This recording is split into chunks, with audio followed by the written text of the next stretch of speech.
We are now recording. Oh, I love it. When it finally comes together, it's so flipping amazing, isn't it? It's fantastic. So everybody, we have now a beautiful Fiona Robertson. So lovely having two Fionas, isn't it? We are quite double trouble. Double trouble, exactly. My God. So Fiona is, well, she is the body whisperer. I find what she does absolutely fascinating because it really gels with what I believe, I see, I know, I do myself. But Fiona goes into this into such a deeper way. So for any of you who have ever thought about having a diet, or doing a diet, who hasn't, put my hands up. I never do diets now because that's just not my thing. Or losing weight, Fiona has got a completely different perspective, which is so amazing. Exactly. So come on now, Fiona, tell us, first of all, who you are, and yeah, we'll go to the next question after that. Yeah. Who am I? Who are you? I know, God, who am I? I am a woman, like the rest of us, but I found that I have gone into being a body renewer and a body whisperer, which, for want of a better word, means that I can hear what's really going on in the body. I can really get to the nitty-gritty, the root cause, and find out why we sabotage ourselves, or why we've gained the weight, why we can't do anything about the weight, or why we've got sciatica, or some of the things that I've had, like ovarian cysts or ringworm, even because somebody was under my skin. There's so many different reasons, and I just find it phenomenally interesting and so powerful to get behind what's really going on in the body, and I just can't stop it. I love it. That sounds good to me.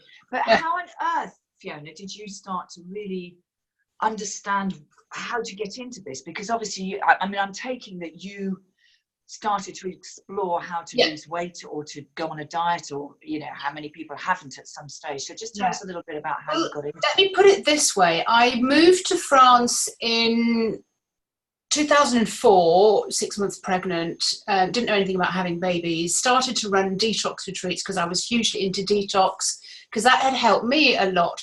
But I think what I realized as I was detoxing so many ladies, I was like, why doesn't it work for some of them? Why doesn't this always work? And why doesn't it always work for me? Why do I feel sometimes like I'm a fraud? And then I understood that it was a lot to do with the energy of what was going on around me, the stress I was in. Something like that was really having a huge effect on my belly. And basically, this is where we feel everything. We feel it from the solar plexus and in the belly, if you allow yourself to feel what's going on. Anyway, so I was asking these questions like, why doesn't it always work? So like some people can come and they can lose 5 kilos in a week. We can walk in the mountains, we can eat well, and we can talk to our heart's content, put the whole world to rights. But I used to always hear the underlying story is what was really going on. That somebody had married somebody, and they, we didn't really think about it. It was just kind of potluck, and then how things had gone from there, the stress that built up and the anger that had built up in a lot of women, which is, what was that saying I have? Like, it is the greatest undiagnosed epidemic in women, anger, because it just festers away. But we've all got this happy smile on our face, like, we're coping. And then I decided I needed to find out what was going on for me. And I was I am a Reiki master. I used to do Reiki on all the clients who came, and I used to sort of see things happen. And I thought, well, I'll just explore that a little bit more. And it's kind of gone into being a medical intuitive. Not that I've read any books up until more recently to kind of like, well, how do they do it?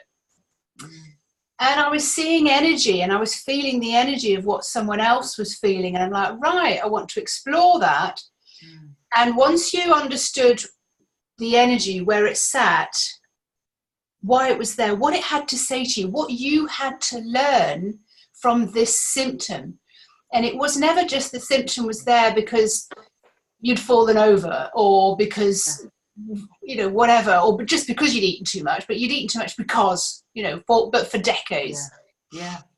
And I really hope that what I do helps people, because I want them to understand that nothing's a fluke. Nothing's just, well, that's it then, that's my lot. No, it's not your lot. You can recreate yourself, and you know, there's a solution for it. We change our energy, we change our thoughts, we understand, oh, what's that got to do with? What was I thinking? What was I thinking for a hell of a long time that created that and didn't allow me to get rid of the sciatica? I went through a whole process, and this is what not a lot of people ever talk about. I went through the whole process rewriting that particular story that I believed and I was feeling created the sciatica for me, and it vanished in like 2 days. I'm like, after having it for 6 months, I've been to the osteopath, I've been to the kinesiologist, massage therapy, doctors, pills. I was like having to lift myself out of bed with my hair because my neck and my back and everything was just, I was just rolling over, you know, like you do when you're pregnant. Yeah. You roll over out of bed, you Like get a wave. up very tentatively. Yeah. And Wow. this is what my body was showing me, and it disappeared, and I went, you checked it every day, like, oh, okay, can I do this? Yes. Can I do that? Yes. And then you forget about it, and then the story sort of creeps back in again. And for the story of sciatica, which was a huge learning curve for me, Wow. I was on a walk with a friend of mine, and we were chuntering away, and she was a single mum and I was a single mum, and she was living in France, and she's like, why are you here? What got you to live here? And, you know, where's your partner? And why are you single? And I thought, well, I won't go into all of it, but I'll just skirt around the outsides. But anyway, we got, you know that, you know, humor that you get into and you think, oh yeah, then guess what? You know, so we got into that, and we were walking away, and she left for the afternoon, and I kind of went back to my office and did some work, and I was sitting around doing some work. I got up, and I was seized again. I was just like, oh, completely seized. And I'm like, what on earth is going on? No, not another 6 months of sciatica, or what am I going to do? What am I going to do? What am I going to do? I've been panicking. And then I was like, hang on a second. Well, I cleared this up last time. It was about a year and a half ago. What was it? What did I do? So I thought, right, okay. And I asked my body at that time, because I'd got into, my body was actually able to kind of sway in a particular way. And at the moment, I can read it from the inside. It's yes and no. And I have conversations with my body. And I was like, is this because of the story that I just told? And I got shooting those hate arrows and those blame arrows and those victim arrows back at my ex-partner. My body just gave me such a loud, yes. Wow. And I went, I've got to spend the afternoon rewriting that story again until the relationship between myself and my ex, and I'm not throwing arrows out, until I can get into the place where he's okay. He's a cool guy. I don't need his money. I don't need anything from him, which is where I was at before. I was in such fear of low finances, raising 2 boys on my own. I was like sending these arrows of like, oh, you bastard. So that is part of what made me kind of go, oh my God, nothing's coincidental. And it's so, you know, and this is exactly what I say to everybody, you know, your physical problems are just a manifestation of what goes on up here. And they're a message from your body and from your soul saying, absolutely. Yeah, wake up. Yeah, and like stop telling those stories which are really damaging you. I know that a lot of people identify with their stories. It's part of their personality. Yeah, absolutely. Yeah. I have a lady that I work with, and she has been telling this story for years, and it's been her story. And and I said, it's okay for you to tell the story if that's your business, if it links you to your business, but you need to be able to tell the story and not feel it, not have the tears, not have the emotion, emotion that runs through the body, because as you'll know, Fiona, the more time you think about something, the more energy that comes with it. And it changes us on a chemical and a molecular structure on the inside. It changes our hormones. It creates form. And that form, when you think about something long enough, creates a physical symptom. Yeah, absolutely.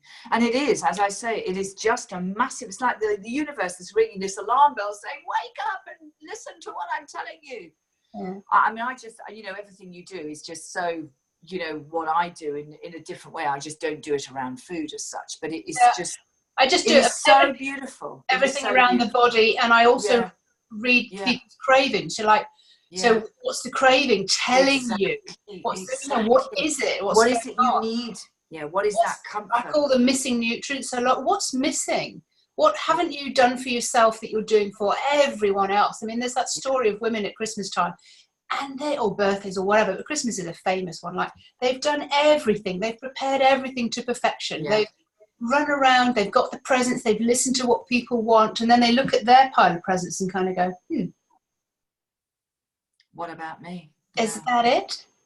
But on the outside, they're fine. On the outside, they've got this kind of... Well, it's the mask, isn't it? It's, you know, the masks that we love to wear. Yeah, and it's exhausting, and it festers away, and it comes out in physical symptoms. And for many women, because it's to do with protecting their energy, it comes through as weight. Absolutely, absolutely. And if it's not weight, it would be something else. You know, either maybe it's excessive exercise or something else. Oh, absolutely. We all have our... I mean, I've met people along the way, and I'm thinking, why does she get that symptom where her story is quite similar to her? Yeah. But it was a hairdresser, and her wrist, every time I went to see her, her wrist was in a bandage, a sling, you know, and because of a thumb and repetitive strain injury. The way the body, the universe, the soul works is that it will get your attention however it works best for you. Yeah. So if it's your mobility, it'll be sciatica, or, you know, if it's your embarrassment or shame, it'll be weight. If it's the main function, if it's your voice, you know, then that's how it's going to manifest in you, to kind of, until you kind of say, what the hell's going on? There's got to be something else going on. Hallelujah. Put the flags out. Now you're listening. Now go and find somebody who can translate that for you, and let that go and find out what it is, so that you can stop doing what you've been doing and change that whole scenario, because it is and just never ever go back in the same way. You heard my story about sciatica. Like, as soon as I started using him as a dartboard, which felt pretty good at the time, bang, I think we've all done it. Another Mine used to be the punch bag. Get my boxing gloves on again. Whatever it is. And an awful lot of women, it's to do with their exes, and an awful lot of women, it's to do with their relationships with their mother. Yeah. Yes, the mother. Your volume's gone down again a bit. Has it? Am I back? Yes, you're back. That's better. Maybe. But Fiona, I find it absolutely fascinating, because I'm so with you, because this is what I've been doing for years, and even my flower essences, they are what work on our emotional states of mind. If we just keep ignoring what goes on up here, we just are going to repeat or have that repetitive pattern in our physical body in whatever form. And if it's not one thing, it's giving you the massive alarm bell, it's going to go into another area and say, hello, I'm now here. Listen to me now. Unfortunately, you and I both know, and it sounds a bit sinister, and it sounds a bit grim, and it sounds a bit, you know that cancers come from things that are eating away at you. And if it starts with weight, or it starts with a symptom, it starts with like a little poke, a little nudge, you know, and eventually it'll come on to, I mean, I've had lots of clients who've had breast cancer, usually to do with the left. And they come to me after, because they want to detox all the chemicals that have been through their body. But then when you get down to hearing their story, they've not really linked it together. But when you hear the story, it's to do with, if it's a left side, it's to do with, lost love, and, the resentment and all that kind of stuff that they hold on the emotional side of their body, on the female side of their body. And it's just like, it doesn't have to be that way. If we could just take a decision and kind of go, I don't want to think like that anymore. And you and I both know that we've still got things that are coming in that we still clear. It's not done and dusted. I mean, I got something in the summer, I ripped my calf muscle. And I'm like, and I was playing on the beach. And I'm like, I ripped my calf muscle. My partner's saying, you need to go to the hospital, you need to get this sorted. I'm like, no, I'll sort it out. Hobble, hobble, hobble, hobble, hobble for about a whole week. And then I'm like, oh, I've just heard something. I heard it through a song, or I heard it through a conversation, or I heard it through a thought, or woke up in the middle of the night. I'm like, I'm still very much on doing things in the traditional way. I'm still trying to work very hard, put things forward, prove my point. Yeah. My body was saying to me on the left-hand side of my body, like, this is a real powerful part of your calf. Is a very powerful part of your body. lean on us, use us. There's other ways to do things. You don't have to try and be do everything all on your own. There are other ways of doing things.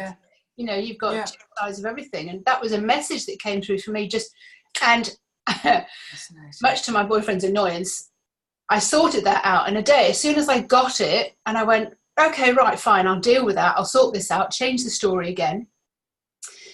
And it disappeared. Whereas he's still hobbling after 5 months of having an operation on his knee. Don't we do what we do, we can do. Yeah, absolutely. But Fiona, so I mean, I we could talk for ages because we've got such similar ways of working and understanding the body and listening to the body and going into it. And as I said the other day, in fact, when I trained as a kinesiologist back in '91, I didn't really have that same understanding, and I understand that now, even though I understood the meridians, what points to energize or de-energize and lymphatics and all these things that we did, and the tapping I did then. I was doing tapping actually back in '91, but I didn't have the same understanding of the mind body soul connection that I have right now. And this is what has transformed my life, and I know and I can see how much it's transformed your life. And this is where I want to go and just share with as many people as possible that we are our own healers. We have everything we need within us. Our body was constructed from the tiniest little atom and cell to heal itself. It is a self-healing machine. I remember when I learned Reiki, and it's exactly what you say there. It's like, you have the power within you. You are your own healer. And I never got it at the time. I never used to feel anything, but I get rashes on my body after having sessions and stuff like that. And I felt in another session that I had with a lady, I was like, wow, what's going on there? Yeah. She'd been shot in a previous life. I began to feel all those kind of things, and weird things happened in Reiki sessions. But again, Reiki was very much the point that I needed to go through as a stepping stone for phenomenal training, to understand really the bigger picture. Everything lives and breathes. Everything has a history, cellular memory, emotions of the cells. Yes. That stuff, past life stuff, the spirit that lived within us, the spirits that I saw come out of people's bodies, set them free for a while. And then the communication I could have with that spirit to kind of like find out what she wanted her host. Yeah, exactly. Exactly. And it just keeps coming clearer and clearer and clearer about your mind and your spirit is connected all through the body. It's like it's the link, it's the link between the two. It is the communicator between the two, and the body, the mind needs to be able to understand and translate what's going on through the body from the spirit. So if you could give, say, even one or maybe 3 tips to somebody who's watching now, one of the girls in the group who's watching now, so that they can actually start, because I love having information, but for me, I love to have the skills and the techniques, as you well know, to actually start to do something for myself. What would you recommend that somebody would be like, because I know this brings up a lot of resistance in people, because people do not want to connect my weight to an issue, another problem, or I'm responsible for my health. I know. So if you could give somebody some of your wisdom that they can start putting into action right now, what would you actually leave them with? It's a big. The first thing I always ask ladies to do when we start working together is find a safe place. Create a safe place and get to know their bodies, but they have to create a safe place first, because most of us are so alert and vigilant the whole time. We don't even know what's going on in our body. And I understand that from here down, don't want to be connected. I just want to be thinking. But if you can slow yourself down, I mean, if you're eating, for example, just start there. Promise yourself that you'll take half an hour or more to finish what you're eating, and really This is basic stuff, and it's such a wonderful, simple step to take. Acknowledge the food you're eating. If you don't get to bless your food, don't worry. Just slow down and say, I will sit here with a timer for half an hour and I will eat this food. And I bet you after a little while, you kind of go, I don't really like it. Don't really want it. Didn't really want it. But if that's one thing you can do, that would be the first thing, I was to slow down. And most people who are kind of eating on the go and those kind of things, they're kind of going, I don't actually really like that. Okay, you're beginning to be aware. My whole purpose for being here is to help you be aware of what's going on in your body. Yes, I can feel when I walk into a room that the atmosphere is off. So can you, but you don't necessarily know who it's coming from. This is just be aware of your body. Be aware of when you're hungry. I used to hate it when people used to say to me, well, only eat when you're hungry. You think, oh God, how do I know that? Because it's such a habit. We eat breakfast, we eat lunch, and we eat dinner. So that would be my first step on this fantastic journey, is just slow down. Again, I used to... So relevant in our life. Yeah. So relevant. So relevant. I mean, the world is spinning faster and faster and faster, and so is everything. You know yourself, you can say, oh my God, where did this year go? Where did last year go? Oh my God, is it Christmas already? It just goes super fast, and it is us who are in control, who can actually slow those things down. Absolutely. The second thing I would say takes a little bit of slowing down again, but be aware of what you're saying to yourself. Yeah. I mean, one of my favourite ones, oh, for God's sake, Fiona, you are stupid, you just dropped that. Yeah. Or, come on, Fiona, wake up. Or, but those were nice things. No one is crueler and more toxic to you than absolutely you are. Yeah. And we wouldn't speak to other people the way we speak to ourselves so often. Oh, my God. Unless you're a complete... You would not. I need to look for this. Apparently there's a YouTube thing of somebody who filmed that, people having inner conversations but saying things outwardly. God, I bet that's awful. Sorry, I just snorted, but that's just me. Yeah. And I just oh my God, I think that would be hilarious. But it's so true. Scary. No one is more poisonous to yourself than you are. And then when you realize that those thoughts carry energy, then you'll see what you're potentially doing to yourself.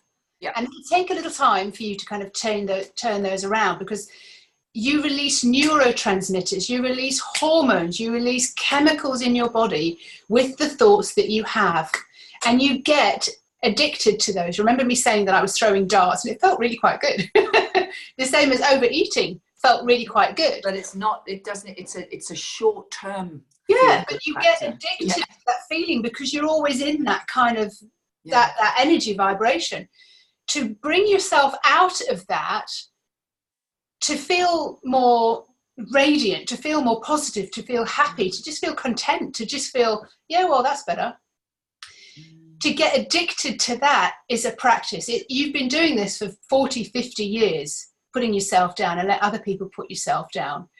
If you could just be aware of the neurotransmitters that you could be setting off. When did you last have fun? When did you last do something amazing?